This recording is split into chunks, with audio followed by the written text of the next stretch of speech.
애녹성가대의 찬양이 큰 은혜를 주면서도 마스크를 쓰지 않고 찬양한다는 것이 얼마나 귀한 일인가 하는 그런 생각을 갖게 됩니다. 빨리 그러한 날이 앞당겨 이루어질 수 있도록 우리가 더 기도하는 그런 시간이 되겠습니다. 오늘 사야시 목사님께서 에스겔 43장 12절과 요한계시록 21장 10절에서 17절 말씀을 읽으셨는데, 에스겔 성전과 새 예루살렘 성, 에스겔 성전과 새 예루살렘 성이라는 제목으로 말씀의 은혜를 나누고자 합니다. 박윤식 원로 목사님께서는 구속사 시리즈 11권 183페이지에서 에스겔 성전은 새 예루살렘의 청사진이다라는 말씀을 하셨습니다. 새 예루살렘, 에스겔 성전은 새 예루살렘의 청사진.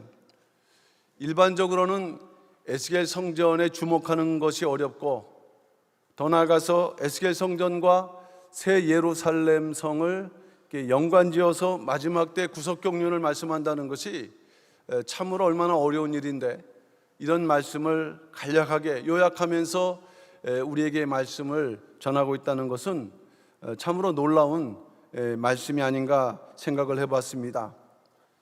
그렇다면 에스겔 성전과 새 예루살렘은 어떤 연관성이 있는가?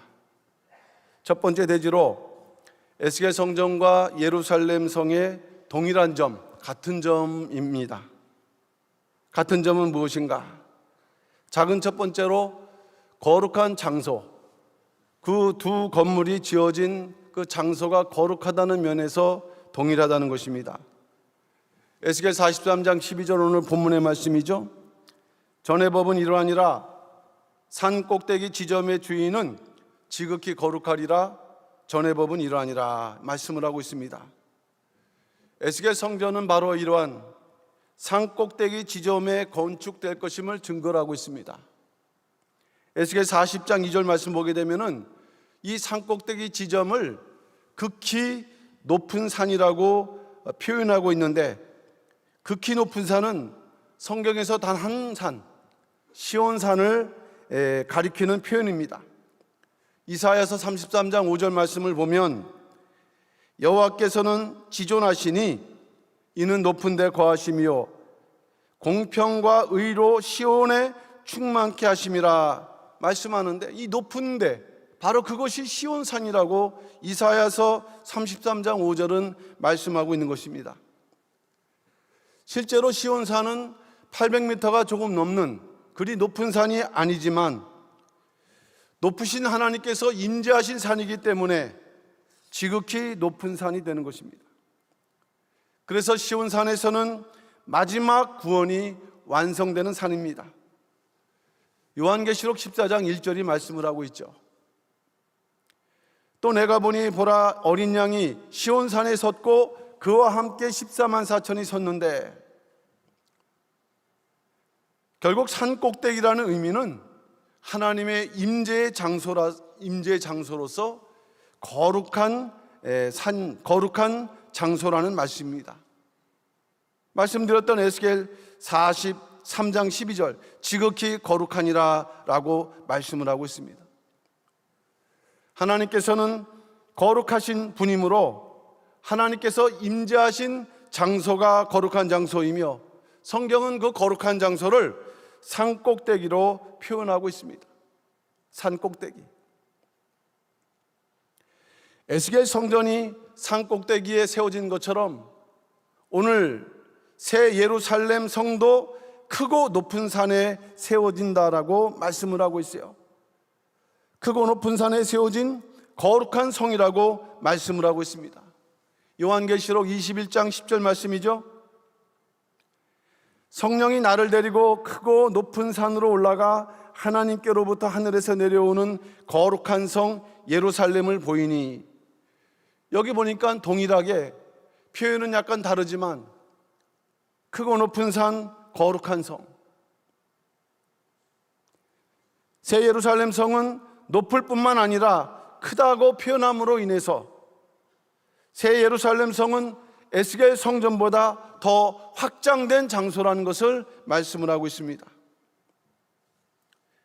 이처럼 에스겔 성전과 새 예루살렘 성이 세워진 장소가 거룩하다는 의미, 그것은 에스겔 성전과 새 예루살렘은 동일한 장소를 표현하는 말씀입니다. 에스겔 성전의 실체가 바로 새 예루살렘 성임을 증거하는 말씀입니다.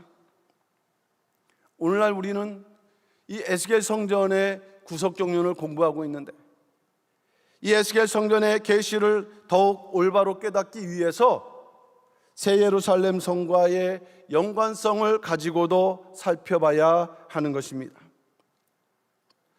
작은 두 번째로 12문과 12지파의 이름들입니다.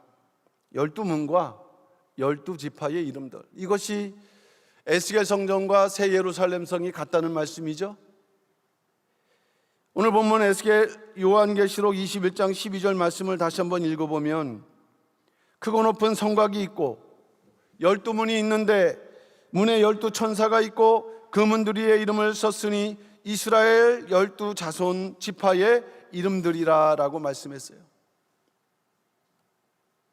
13절에서는 새 예루살렘 성에는 동서남북으로 각각 3개의 문씩 모두 12문이 위치한다고 기록을 하고 있죠. 요한계시록 21장 13절. 근데 이 12문은 에스겔 성전의 계시에도 나타나고 있습니다. 근데 에스겔 성전에 12문이 있는 것이 아니라 에스겔 성전과 인접해 있는 여호와 삼마 성읍에 12문이 있음을 기록을 하고 있습니다. 에스겔 48장 31절 2절 말씀이죠. 그 성읍의 문들은 이스라엘 지파들의 이름을 따를 것인데 북으로 문이 셋이라. 하나는 루벤 문이요, 하나는 유다 문이요, 하나는 레위 문이며. 특이하게도 북쪽부터 말씀했어요. 그러면서 32절에서는 동편에 있는 3개의 문, 33절에서는 남편에 있는 3개의 문, 34절에서는 서편에 있는 3개의 문, 모두 12개의 문을 설명하면서 그 문에 어떠한 이름이 기록되어 있다는 것을 아주 정확하게 기록하고 있다는 말씀입니다. 에스겔 성전에서는 여호와 삼마와 구별된 것으로 나타나고 있지만, 말씀드렸던 것처럼 에스겔 성전의 실체는 새 예루살렘 성입니다. 그 새 예루살렘 성에는 구분되지 않고 그 성에 12문이 있다는 것을 통해서 결국 에스겔 성전과 여호와 삼마의 계시는 결국 하나라는 것을 증거하고 있습니다. 에스겔 성전이 생명수의 근원임을 강조한다면, 여호와 삼마는 열린 문을 통한 마지막 복음의 역사를 증거하면서 이것이 모두 마지막 시대, 마지막 교회를 통해서 나타날 것임을 우리에게 증거를 하고 있습니다. 그렇다면 여호와 삼마, 에스겔 성전과 새 예루살렘 성의 12문은 무엇을 말씀을 하고 있을까요? 동서남북에 3개씩 모두 12개의 문이 있다는 것은 바로 모든 세상, 그리고 모든 사람들을 상징하고 있어요. 이 12개의 문이 그렇다는 의미예요. 동서남북은 모든 방향이죠.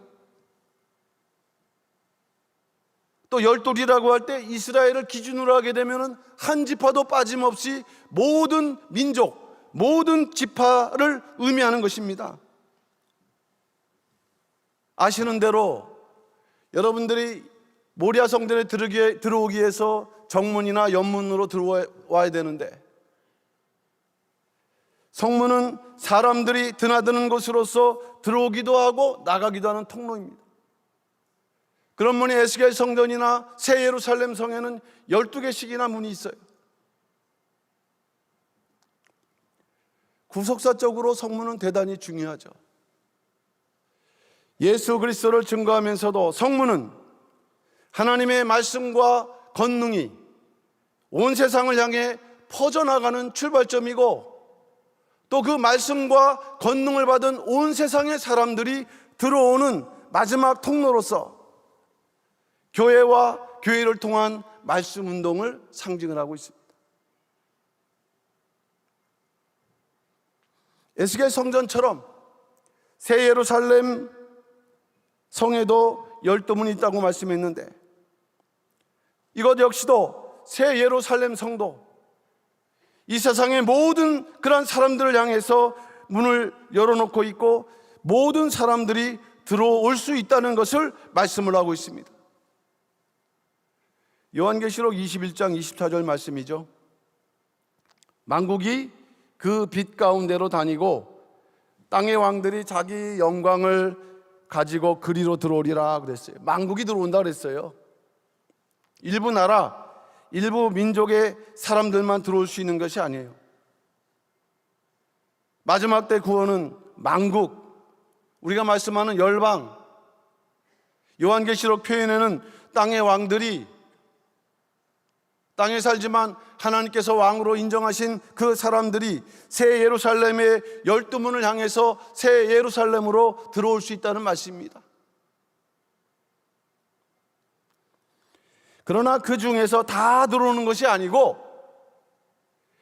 자기의 죄를 철저하게 회개하고 거룩과 성결을 지킨 자들만이 새 예루살렘에 들어올 수 있다는 것을 요한계시록 22장 14절은 말씀을 하고 있습니다. 그 두루마기를 빠는 자들은 복이 있으니 이는 저희가 생명나무에 나가며 문들을 통하여 성에 들어갈 권세를 얻으려 함이로다. 두루마기를 빠는 자, 조건이 있어요. 이 말씀이 요한계시록 22장 마지막 부분에 있다는 것을 우리는 주목하셔야 돼요.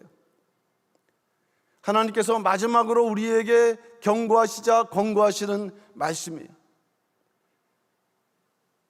철저하게 회개하고 거룩하고 성결한 자들, 모든 만민에게 열려 있지만 그 만민 중에서 두루마기를 빠는 자들, 그들만이 들어올 수 있다는 것을 말씀하고 있는데, 다니엘서 12장 10절에서는 이렇게 기록을 하고 있습니다. 많은 사람이 연단을 받아 스스로 정결케 하며 희게 할 것이나 라고 말씀하면서 스스로 정결케 된다. 각자 노력하고 또 거듭나고 노력하고 하는 그 두루마기를 빠는 과정이죠. 그런 자들만이 새 예루살렘 성에 들어올 수 있다는 것을 말씀하고 있는 것입니다. 저나 여러분들에게는 신령한 눈으로만 보일 수 있는 그 두루마기가 우리들에게 입혀져 있어요. 이 두루마기를 항상 거룩과 성결로 지키고 유지하라. 그게 두루마기를 빠는 일이에요. 그래서 새 예루살렘 성에 들어가기에 합당한 그런 성도들 되시기를 주님의 이름으로 축원합니다. 작은 세 번째는 네모 반듯이 동일하다는 거예요. 새 예루살렘 성이나 에스겔 성전의 그 모양 공통점이 있는데, 세 번째는 네모 반듯. 요한계시록 21장 16절 말씀 보면 그 성은 네모가 반듯하여 장광이 같은지라 그 갈대로 그 성령을 청량하니 12,000 스타디온이요라고 말씀했죠. 이 새 예루살렘의 기본 모양이 네모가 반듯하다고 말씀했어요. 가로 세로가 동일하다. 정사각형이죠. 가로 세로 12,000 스타디온. 오늘날 수치로 1스타디온은 185m라고 그랬습니다. 계산하면 22,220km. 22,220km. 정사각형일 뿐만 아니라 엄밀히 말하면 정육면체죠. 그게 바로 새 예루살렘인데, 일단 지금은 네모가 반듯하다고 말씀했어요. 우리가 에스겔 그 성전을 공부하다 보면 많이 등장하는 표현이 이 네모 반듯이고 발견되는 모양이 네모입니다. 또 반듯이에요. 에스겔 성전에는 대단히 많이 나오는데 특별히 네모 반드시라는 그 표현을 쓰는 군대, 그 장소가 5군데가 있습니다. 이것을 외부에서 안쪽으로 이렇게 들어보면 우리는 아직 그 의미가 무엇인지, 왜 5번인지 알 수 없지만, 그러나 하나님께서는 이 5개의 장소에 이 네모 반듯하다는 그것을 말씀했습니다. 첫 번째가 예물로 드리는 땅이라고 에스겔 48장 20절에 말씀하는데 2만 5천 척의 정사각형입니다. 예물로 드리는 땅. 두 번째가 성소에 속할 땅이라고 에스겔 45장 2절은 말씀했죠. 이거는 성전 사면의 담인데 가로 세로 500척 정사각형입니다. 성소에 속할 땅. 세 번째가 안뜰입니다. 에스겔 40장 47절 100척 가로 세로 정사각형. 네 번째가 번제단 3층 바닥 12척 정사각형인데 에스겔 43장 16절에 기록을 하고 있습니다. 에스겔 43장 16절. 마지막 5번째가 번제단 2층 바닥 14척 정사각형인데 에스겔 43장 17절 말씀이죠. 5개 네모 반듯. 하나님 보실 때 에스겔 성전의 대표적인 그 네모 반듯한 그런 위치예요. 네모 반듯은 기본적으로 완전함의 의미를 지니고 있습니다. 완전함. 에스겔 성전과 새 예루살렘 성의 구속 경륜이 완전하다는 말씀이죠. 그렇다면 왜 에스겔 성전과 새 예루살렘 성의 기본 모양이 네모 반듯인가 하는 우리가 의문점을 가질 수 있는데, 이 네모 반듯이라는 한국말이지만 놀랍게도 이 정사각형이라는 모양 속에는 하나님의 중요한 2가지 속성, 하나님께서 말씀하시는 2가지 성품이 여기에 담겨져 있다는 거예요. 그것을 모양으로 구현한 것이 네모 반듯 정사각형이라는 말씀입니다. 작은 첫 번째로 네모는 사면이 동일하다는 것이요. 정사각형이라는 말씀이에요. 직사각형은 정사각형과 다르죠. 2변의 길이가 다르다는 거예요. 그러나 정사각형은 사면이 동일하다. 네모는 사면이 동일한 정사각형으로 하나님의 공의를 의미하고 있습니다. 하나님의 공의. 한쪽으로 치우치지 않는다. 모든 그 변이 같다. 그래서 공평하다, 공정하다, 이런 의미를 부가적으로 갖게 됩니다. 이 공의라는 말씀 속에는. 오늘날 젊은이들이 공정하지 못한 것에 대해서 대단히 분노하거나 아니면은 평등해야 된다는 것을 주장하기도 합니다.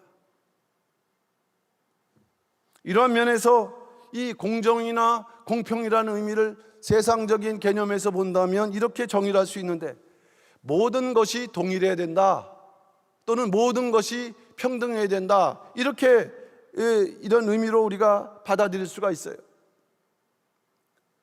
그러나 성경적인 공평, 성경적인 공의, 성경적인 공정은 그런 의미가 아니에요. 무엇일까요? 세상적으로는 모든 것이 동일해야 된다, 같아야 된다, 이렇게 주장하지만 성경적으로는 옳은 것과 동일한 것이 공정이고 공평이다 말씀을 하고 있어요. 옳은 것과 동일한 것. 느헤미야 9장 33절 말씀을 보게 되면, 그러나 우리의 당한 모든 일에 주는 공의로우시니 우리는 악을 행하였사오나 주는 진실이 행하셨음이니이다. 이 말씀을 잘 보시게 되면은 주님은 진실이 행하시는데 그것이 공의라는 것이에요. 옳은 것, 진실한 것만이 공의고 공평이다. 바로 하나님의 진실, 하나님의 올바름에 합당한 것만이 성경이 인정하는 공평이고 공의고 공도라는 말씀입니다. 그렇다면 하나님의 올바름, 하나님의 진실은 무엇입니까? 하나님의 말씀. 하나님의 말씀에 합당한 것만이 공평이고 공의라는 말씀이 되겠습니다. 이처럼 에스겔 성전과 새 예루살렘 성의 기본적인 모양이 네모 정사각형이라는 것은 바로 거기 에스겔 성전과 새 예루살렘 성은 하나님의 공의가 통치되는 장소일 뿐만 아니라 그 나라의 그곳에 들어가기 위해서는 하나님의 의로운 법대로 살아가는 자들, 하나님께서 인정하시는 공의로운 사람들, 그들만이 새 예루살렘 성에 들어갈 수 있는 자격자라는 것을 말씀하고 있어요. 아직 우리가 그 나라에 들어가기까지 아까 말씀드렸던 것처럼 요한계시록 22장 14절 두루마기를 빠는 자들은 복이 있다고 말씀했는데, 오늘날 우리가 오늘날의 나의 잣대로 오히려 세상과 더 나아가 하나님의 교회를 판단하는 일이 있을 수도 있습니다. 자기의 이익에 따라서 움직일 수 있어요. 그러나 하나님의 공의가 아니라는 말씀이에요. 들어갈 수 없다는 말씀입니다. 작은 두 번째로 반드시라 했습니다. 반듯. 같은 말 같은데 달라요. 네모인데 그것은 반듯하다. 이건 올바르다는 얘기죠. 우리가 세상에서도 야, 저 사람 반듯해, 올바라, 이런 의미예요. 하나님의 정직을 의미합니다. 하나님의 정직. 하나님의 정직은 또 우리의 정직이 되어야 되는 것이에요. 신명기 32장 4절 말씀 보면 그는 반석이시니 그 공덕이 완전하고 그 모든 길이 공평하며 진실무망하신 하나님이시니 공의로우시고 정직하시도다, 이렇게 말씀했어요. 하나님의 공의는 곧 하나님의 정직이라는 말씀이에요.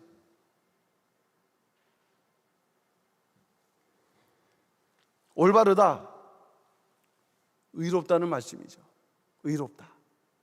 의롭다, 올바르다는 말씀이에요. 예수 믿고 우리가 의롭다 여김을 받는데 의롭게 여기신 거예요? 올바르게 여기신 거예요? 그러나 여겨주신 그러한 은혜를 입은 사람들은 올바르게 살아가야 합니다. 마음과 말에 거짓이 없다는 말씀이죠. 행위에도 거짓이 없어야 되는 거예요. 남의 것을 도적질하거나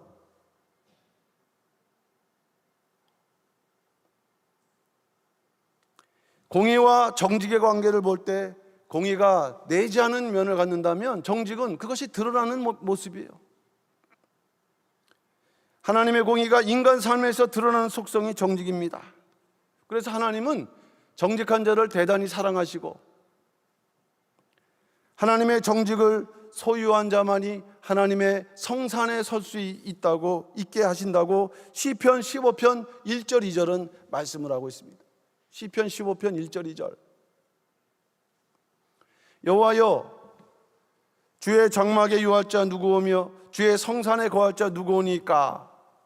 누가 주의 장막, 여기서는 장막이지만 이 자리가 바로 에스겔 성전이고 이 자리가 바로 새 예루살렘 성이 되는 것이에요. 누굽니까? 첫째로, 놀랍게도 첫째로 정직하게 행하는 자. 3, 40년 우리가 예수 그리스도를 믿었는데도 불구하고 정직하지 못한다고 한다면 그것은 참으로 두려운 일이 아닐 수가 없어요. 정직하게 행하며 공의를 일삼으며 그 마음의 진실을 말하며 우리는 성품이 정직한 성도가 되어야 된다. 에스겔 성전과 새 예루살렘 성의 모양이 네모 반듯하다고 했는데 왜 네모 반듯할까? 그 근원을 따져가면은 하나님의 보좌가 나오죠.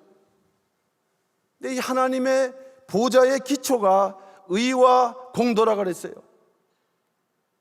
이 의와 공도가 나타나는 게 공이고 정직입니다. 의와 공도가 형상화된 게 네모 반드시예요. 영적 세계를 표현할 때 네모 반드시라고 표현한 것이지, 그 영원한 세계를 우리가 어떻게 표현할 수 있겠습니까? 보좌의 기초가 의와 공도, 공의와 정직이기 때문에 이러한 성품을 지니지 않고서는 절대로 그 새 예루살렘 성에 들어갈 수 없다. 시편 89편 14절 말씀이죠. 시편 97편 2절 말씀이죠. 구름과 흑암이 그에게 들렸고 의와 공평이 그 보좌의 기초라. 이런 자들만이 마지막 환난을 이길 수 있고 새 예루살렘 성에 들어갈 수 있다라는 것을 우리에게 말씀하고 있다면, 그 자격자가 되기 위해서 의와 공도를 행하시는 우리 모든 평강의 성도들 되시기를 주님의 이름으로 축원합니다. 마지막 큰 두 번째로 에스겔 성전과 새 예루살렘 성의 다른 점, 차이점이죠. 작은 첫 번째로 새 예루살렘 성의 12기초석에는 12사도의 이름이 기록되어 있습니다. 12문에는 12지파 이름, 그 밑에 기초석이 있는데 거기에도 이름이 있는데 12사도의 이름이 기록되어 있다. 요한계시록 21장 14절 말씀이죠. 그 성의 성곽은 12기초석이 있고 그 위에 어린 양의 12사도의 12 이름이 있더라. 12지파 이름과 12사도의 이름이 다 기록되어 있다는 거예요. 합하면 24. 하나님 백보자에 둘려진 보좌는 24보좌. 12문이 구약 이스라엘을 상징한다면 12기초석은 신약 영적 이스라엘을 상징합니다. 그런데 새 예루살렘 성에는 12지파와 12사도의 이름이 기록되어 있는 것은 신약과 구약은 하나다.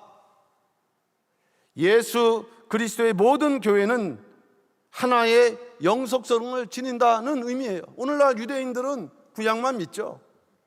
그들의 신앙은 올바르지 않습니다. 또한 새 예루살렘 성에 이 두 종류의 이름이 기록되어 있는 것은 신구약의 모든 구속경륜이 완성되는 장소가 새 예루살렘 성이라는 것을 증거하고 있어요. 그래서 새 예루살렘 성은 구약과 신약의 그 모든 역사, 모든 민족을 포함하는 하나님의 최종적인 구원 완성의 장소이다 는 말씀이 되는 것입니다. 그러므로 누구든지 새 예루살렘 성에 나올 수 있어요. 자격만 된다면 모든 열방이며 모든 민족이 나올 수 있습니다. 이사야서 60장 4절 말씀이죠. 내 눈을 들어 사면을 보라. 무리가 다 모여 내게로 오느니라. 내 아들들은 원방에서 오겠고 내 딸들은 안개 올 것이라. 또 요한계시록 21장 26절 아까 읽었는데 사람들이 만국의 영광과 존귀를 가지고 그리로 들어오겠고, 만국, 모든 나라, 예수 믿고 정직하게 신앙생활하는 사람들이 있는 모든 나라에, 심지어 아프리카 대륙에까지도.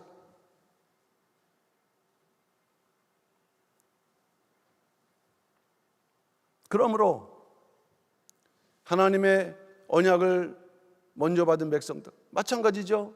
구약 이스라엘 때에도 이스라엘 백성들만을 구원하는 것이 아니었어요. 그들을 제사장 삼으려고 하셨던 것이죠. 마찬가지로 이 마지막 때도 하나님의 언약 백성으로 먼저 부르심 받은 마지막 때 성도들, 그들의 그 사명이 있다면 첫째로 새 예루살렘 성의 그 자격자가 되어야 된다. 두 번째로 열방을 향하여 복음을 전파해서 그들로 하여금 에스겔 성전 새 예루살렘 성으로 달려 나올 수 있도록 하려 한다. 이런 사명이 있다는 것입니다. 이것이 바로 저나 여러분의 사명이고 우리 평강제일교회 사명이라는 것을 믿으시길 바랍니다. 복음 전파, 특별히 구속서의 말씀을 전파하는 데 힘써야 된다. 5월 13일, 5월 15일, 5월 17일부터 5일 동안 온라인으로 이 구속사 세미나가 연달아 진행되는데 우리가 할 수 있는 힘은 없어요. 기도하고 많은 이들이 은혜 받기를 바라는 것뿐이죠. 코로나로 인해서 온라인 방법을 사용하지만 반대로 너무도 많은 장점이 있습니다. 그 놀라운 확장성. 그래서 우리가 그러한 사명을 감당해서 이번 온라인 세미나를 통해서 하나님의 구속사의 지형이 더욱 넓혀지도록 우리 성도님들이 기도로 하나 되고 또 실제로 노력하는, 이것이 바로 또한 새 예루살렘 성으로 달려나오게 하는 그러한 귀한 사명이라는 것을 깨닫는 가운데 귀한 사명 감당하시는 우리 모든 성도들 되시기를 주님의 이름으로 축원합니다. 마지막 두 번째로 새 예루살렘 성은 장광고 즉 정입방형으로 계시되어 있다. 요한계시록 21장 16절 말씀 보면 그 성은 네모가 반듯하여 장광이 같은지라 그 갈대로 그 성령을 청량하니 12,000 스타디온이요 장과 광과 고가 같더라. 어떤 차이냐? 에스겔 성전은 장광, 다시 말하면은 가로 세로 정방형이라고 하죠. 그에 비해서 새 예루살렘 성은 장광고 높이가 추가됐어요. 가로 세로 높이. 이것은 정입방형으로 이렇게 게시되어 있습니다. 에스겔 성전이 평면도라고 한다면은 새 예루살렘 성은 입체적으로 게시가 된 거예요. 평면에서 입체로 발전하고 있는 것이죠. 계시의 발전입니다. 아까 말씀드렸던 것처럼 네모 반듯은 그 자체만으로도 완전함인데 무엇의 완전함이냐? 하나님 통치의 완전함이. 에스겔 성전이 네모 반듯으로 정방형이라는 것은 하나님 통치의 완전함을 의미한다 한다면 여기에 새 예루살렘 성은 가로 세로뿐만 아니라 높이 장광고로 더 확대됐어요. 그것은 같은 것 같아도 하나님 통치의 완전함에서 하나님 나라의 완전한 통치, 하나님 나라에서의 완전한 통치, 같으면서도 다르죠. 하나님은 전 세계를 통치하셔요. 그러나 새 예루살렘 성이 완성됨으로 인해서 이제 완전한 하나님 나라에서의 완전한 통치를 이루시겠다는 것을 말씀하고 있는 것입니다. 요한계시록 21장 16절 그 규모를 장광고 각 12,000 스타디온이라고 기록했는데 정확한 정육면초라고 그랬습니다. 12,000 12에 1000을 곱한 수치죠. 12는 3 곱하기 4 3에다가 4를 곱하면 7이 나오죠. 완전수 3과 땅의 수 4를 더할 때는 7 완전수가 나오는데 이 3에다가 4를 곱할 때도 12, 그런 면에서 12는 완전수가 되는 것입니다. 거기다 1000은 충만수가 3번 곱하는 것인데 3제곱. 그러니까 이 12,000이라는 것은 대단히 상징적이고 영적인 의미가 있는 거예요. 완전함에 더 이상 어떻게 표현할 수 없는 그 완전한 그러한 상태, 새 예루살렘 성의 완전함을 말씀을 하고 있습니다. 새 예루살렘 성은 하나님의 통치가 완전히 실현되는 장소이고 하나님의 구원이 이제 완전히 성취되고 완성되는 장소다. 무엇을 말씀할까요? 이런 세계가 있다면 성도는 반드시 목표 새 예루살렘 성을 향해서 나가야 되고 그냥 갈 수가 없는 것이기에 그에 합당한 자격 조건을 갖춰서 들어가기에 힘써야 된다. 이것을 말씀하고 있다면 우리 평강의 성도님들, 바로 이 시간이 자기 자신을 돌이켜보고 또 거기에 그 합당한 자격을 갖추는 그러한 시간이라는 것을 믿으셔서 진정으로 하나님의 합당한 통치에 참여할 수 있는 우리 모든 평강의 성도들 되시기를 주님의 이름으로 축원합니다. 결론적으로 말씀드립니다. 에스겔 성전은 새 예루살렘의 청사진이라고 말씀드렸습니다. 같은 계시인 것 같지만 또 발전적이에요. 새 예루살렘 성으로 더 발전하고 있어요. 계시가 확대되고 있어요. 그러므로 우리가 오늘날 어렵지만은 에스겔 성전의 구석 경륜을 깨닫는다는 의미, 여러 가지가 의미가 있는 가운데서도 특별히 새 예루살렘 성에 나아가는 길을 우리는 공부하고 있다. 에스겔 성전은 오늘날 지도와도 같은 것이에요. 어디를 향한? 새 예루살렘 성을 향한 지도와도 같은 것이다. 에스겔 성전과 새 예루살렘 성의 구속 경륜을 통해서 과연 이 마지막 때 하나님의 계획하신 구원 계획이 무엇인가, 그것을 잘 깨닫고 더 나아가 에스겔 성전과 새 예루살렘을 통해서 나타난 계시된 하나님의 기준 조건들, 거기에 합당한 자격자가 될 수 있도록, 특별히 의와 공도라고 했습니다. 거기에 합당한 자격자가 되셔서 반드시 마지막 승리와 하나님의 영원하신 그 통치 속에 그러한 거민으로, 새 예루살렘의 신령한 거민으로 다 들어가시는, 승리하시는 우리 모든 평강의 성도들, 또 온라인으로 예배드리는 모든 평강의 성도들 모두 다 되시기를 주님의 이름으로 축원합니다. 기도하겠습니다. 사랑의 아버지 하나님, 감사드립니다. 오늘도 수요 족보 기도회를 잊지 않고 이렇게 모리아 성전에 또 여러 성전에 나와서 예배드리거나 또 온라인으로 예배드릴 수 있도록 축복하시니 진심으로 감사드립니다. 오늘 허락하신 말씀과 같이 새 예루살렘에 합당한 믿음의 승리가 있는 우리 모든 평강의 성도들, 말씀의 성도들 될 수 있도록 역사하시고 인도하여 주시옵소서. 특별히 5월달은 가정의 달이 올 때 우리 가정이 하나님의 통치가 이루어지는 언약의 가정으로 거듭나는 그러한 기간이 될 수 있도록 인도하여 주시옵소서. 이제 내일부터 이렇게 온라인 세미나가 15일, 17일 이후에 5일 동안 이렇게 진행된다고 할 때 하나님께서 친히 역사하셔서 구속사의 지경이 넓어짐으로 인해서 또한 많은 열방이 새 예루살렘 에스겔 성전을 향해서 달려오는 일이 앞당겨 이루어지는 그러한 귀한 아버지 하나님 온라인 세미나가 될 수 있도록 역사하시고 주장하여 주시옵소서. 오직 그 자격에 합당한 그러한 성도들만이 새 예루살렘 성에 들어간다 했습니다.